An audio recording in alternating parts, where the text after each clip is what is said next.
एक झूठी एफआईआर किसी भी इंसान की लाइफ को, कैरियर को और इज्जत को डीपली इफेक्ट करती है और आज के टाइम पे इसका मिसयूज बढ़ता ही जा रहा है। यह ना सिर्फ एक लीगल इशू है बल्कि सोशल और पर्सनल स्ट्रेस भी क्रिएट करता है। तो आज हम ऐसे कुछ लीगल राइट्स के बारे में जानेंगे जो कि हम ले सकते हैं अगर कोई भी पर्सन हमारे ऊपर झूठी एफआईआर करता है।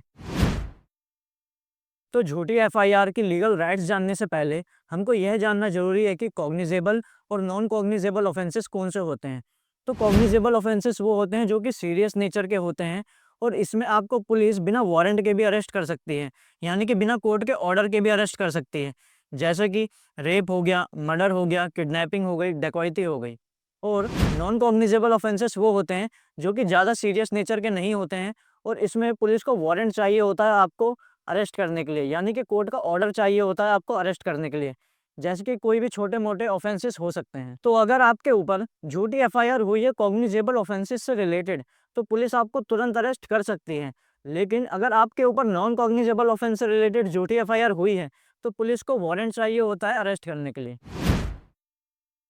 तो अगर आपको ऐसा लगता है कि आपके खिलाफ झूठी एफआईआर हुई है कॉग्निजेबल ऑफेंस से रिलेटेड और पुलिस आपको कभी भी अरेस्ट कर सकती है, तो आप एंटिसिपेटरी बेल के लिए अप्लाई कर सकते हैं हाई कोर्ट या फिर सेशन कोर्ट में, जो कि सेक्शन 482 ऑफ BNSS में डिफाइंड है। जिसके अकॉर्डिंग अगर कोर्ट को ऐसा लगता है या फिर कोर्ट कन्वेंस हो जाती है कि आपको अरेस्ट नहीं किया जाना चाहिए, तो कोर्ट आपको बेल ग्रांट कर सकती है और फिर पुलिस को परमिशन लेनी पड़ेगी आपको अरेस्ट करने के लिए,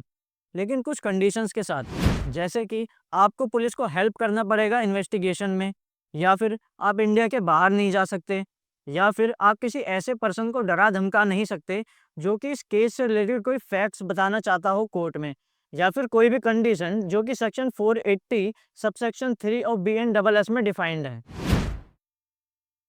आपका सेकंड लीगल राइट ये है कि अगर आपके खिलाफ झूठी एफआईआर हुई है, अब चाहे वो कॉग्निजेबल ऑफेंस से रिलेटेड हुई हो या फिर नॉन कॉग्निजेबल ऑफेंस से रिलेटेड हुई हो और आपके पास इसके प्रूफ भी हैं, तो आप सेक्शन 528 ऑफ BNSS के तहत हाई कोर्ट में क्वैशिंग ऑफ एफआईआर की पिटीशन डाल सकते हैं। और अगर हाई कोर्ट को ऐसा लगता है कि जो आपके खिलाफ एफआईआर हुई है वह झूठी है और कोई भी प्रमा फसाई केस नहीं बनता और पावर का मिसयूज किया गया है, तो आपके खिलाफ जो एफआईआर हुई है हाई कोर्ट उसे क्वैश कर सकता है, यानी कि रद्द कर सकता है।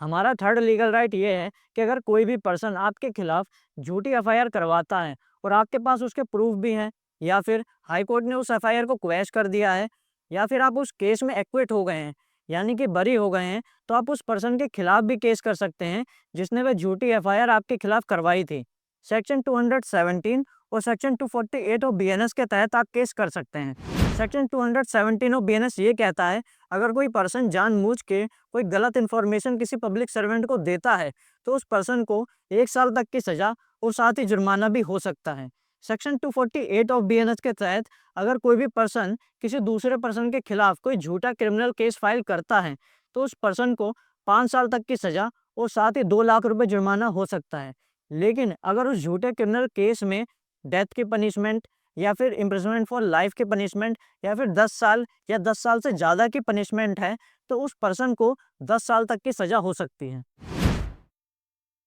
हमारा फोर्थ लीगल राइट ये है कि हम उस पर्सन के खिलाफ डिफेमेशन यानी कि मानहानि का भी केस फाइल कर सकते हैं जिसने भी वह झूठी एफआईआर करवाई है। अब ये डिफेमेशन 2 तरीके के हो सकते हैं, सिविल और क्रिमिनल। सिविल डिफेमेशन में हम उस पर्सन से कोई डैमेज क्लेम करते हैं, यानी कि कोई कंपनसेशन या फिर पैसा मांगते हैं। क्रिमिनल डिफेमेशन जो कि सेक्शन 356 ऑफ BNS में डिफाइंड है, उसमें हम उस पर्सन से कोई डैमेज तो क्लेम नहीं करते, बल्कि उस पर्सन को हम सज़ा दिलवाते हैं। अगर आपके खिलाफ झूठी एफआईआर हुई है, तो आपको डरना बिल्कुल नहीं चाहिए, बल्कि पुलिस को कोऑपरेट करना चाहिए इन्वेस्टिगेशन में और अपनी साइड से सबूत देने चाहिए, जैसे कि कॉल लॉग्स या फिर कोई लोकेशन का प्रूफ या फिर सीसीटीवी फुटेज या फिर कोई विटनेस हो जो कि ये प्रूफ कर सके कि आपके खिलाफ जो एफआईआर हुई है वह झूठी है। आप अपने एरिया के एसपी को, डीएसपी को या फिर किसी हायर रैंक के ऑफिसर को भी रिटर्न में कंप्लेन दे सकते हैं कि आपके खिलाफ जो एफआईआर हुई है वह झूठी है, जिससे कि इन्वेस्टिगेशन न्यूट्रल रहे और सही तरीके से हो। और फ्यूचर में इस कंप्लेन का यूज़ आप क्वेशिंग ऑफ एफआईआर में भी कर सकते हैं। ऐसे ही लीगल टॉपिक्स के लिए चैनल को सब्सक्राइब करें, वीडियो को लाइक करें, शेयर करें और कमेंट में अपना सवाल लिखना ना भूलें।